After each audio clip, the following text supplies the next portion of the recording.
जनाब चेयरमैन साहब, आपका इंतहाई मशकूर हूं और ये गुजारिश करना चाहता हूं कि कैप्टन सफदर साहब को गिरफ्तार किया गया है।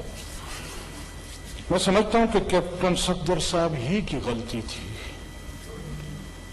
वो क्यों मजार पे गए, क्यों वहां नारेबाजी की, ये हक उनका नहीं बनता था। लिहाजा उनके खिलाफ जो भी कार्रवाई हुई है, ये हक बनता था हमारे इन भाइयों का, ये हक बनता है पीटीआई वालों का, ये उनका हक है। प्लीज वो इंटरफेयर ना करें, मजार पर जाएं और कैप्टन साहब खुद जाएं, वहां जो मर्जी करें, उनको इजाजत है। इसके अलावा किसी पाकिस्तानी को ये इजाजत नहीं है कि वो मजार पर जाकर या दुआ करे या वहां जाकर कोई नारेबाजी करे। इसका हक किसी और को नहीं है। लेकिन इसके अलावा मैं एक गुजारिश और करना चाहता हूं, आपसे भी ये मुतालबा करता हूं कि आप इस केस को कमेटी के पास भेजें। उसकी बुनियादी वजह क्या है?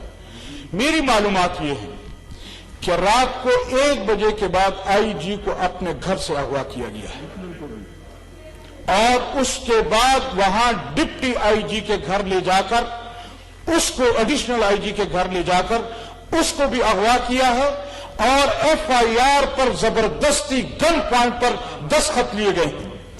लिहाजा मैं मुतालबा करता हूं कि इस ऐवान से एक कमेटी को यह रेफर किया जाए कि क्यों ऐसा हुआ है और इसकी तहकीकात होनी चाहिए। मैं इसके अलावा एक गुजारिश और करना चाहता हूं कि हमारे मुस्लिम लीग नून वाले तो मुतालबा कर रहे थे वोट को इज्जत दो, और हमारे इन बिरादरियों ने, ये हमारे साथियों ने वोट को इज्जत देने के बजाय औरत की इज्जत को पामाल किया है। इन्होंने चादर और चार दीवारी की इज्जत को पामाल किया है। अगर एक कमरे के अंदर खातून मौजूद है, क्या पाकिस्तान का कोई कानून ऐसा नहीं है? और फिर यहां आकर बात करते हैं और कहते क्या है? वो कहते हैं कि बेवकूफ दोस्त से अक्लमंद दुश्मन अच्छा है। हम साबित नहीं कर रहे, ये खुद साबित कर रहे हैं कि फौज ये सियासत में मुलव्विस है और उन्होंने हमारा साथ दिया है और वो साथ दे रहे हैं। और अगर ये समझते हैं कि इस चमचागिरी से वो शायद फौज के या इस इदारे के कुछ हिमायत हासिल कर लेंगे, तो मैं उन इदारों को भी कहना चाहता हूं कि इन दोस्तों से आपकी वो दुश्मन बेहतर हैं जो कम से कम आपको इस तरह आपकी पगड़ियां नहीं उछालते, आपके साथ वो काम नहीं करते। इन्होंने दोस्ती में क्या कुछ नहीं कहा। मोहतरम जनाब कैप्टन साहब ने खुद कहा कि ख्वाजा आसिफ साहब ने रात को 12-1 बजे बाजवा साहब को फोन किया और फिर वो कामयाब हुए। ये भूल गए कि मैं जो ख्वाजा आसिफ पर इल्जाम लगा रहा हूं वो मैं जनरल साहब पर भी इल्जाम लगा रहा हूं। और हमारे कायद ने कल भी कहा, इससे पहले भी कहा कि बहैसियत इदारा के फौज हमारी आंखों की पलकें हैं, लेकिन अगर कोई पलकों का बाल वो आंख के अंदर जाकर गिरे तो फिर उसको अगर खुद न निकले तो निकालना पड़ता है।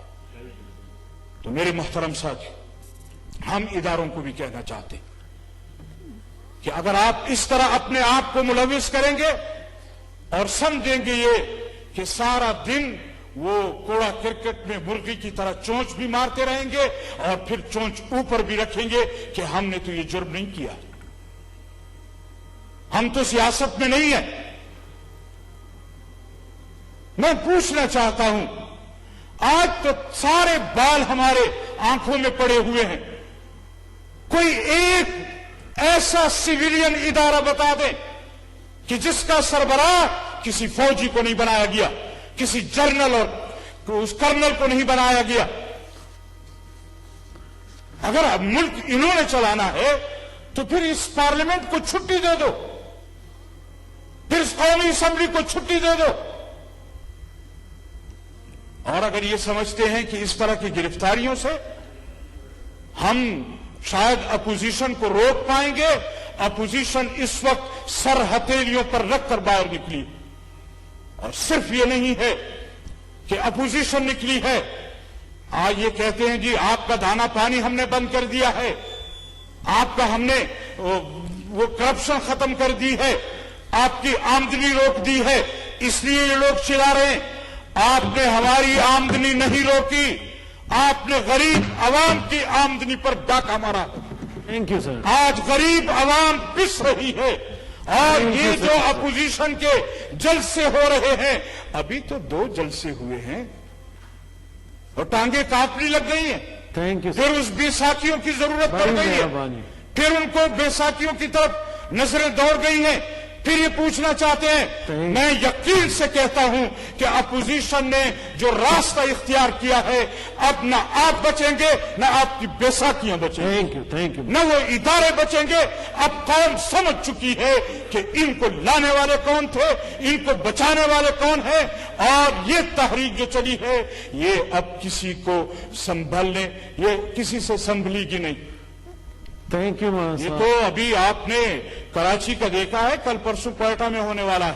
Thank you. मैं आपको बताऊंगा कि आपकी अभी तो आपकी सलवारें गीली होने वाली हैं, सिर्फ टांगे नहीं कांपेंगी। Thank you. अब सलवारें भी गीली होंगी।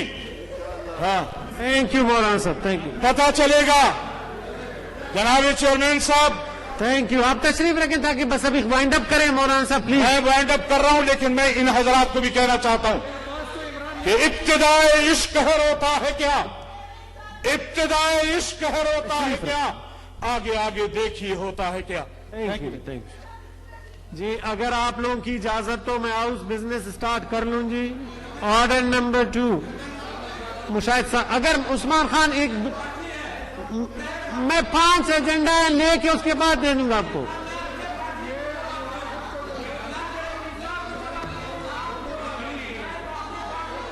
तो ये फिर इधर भी पार्टी है। अनवारुल्लाह काकड़ साहब जी।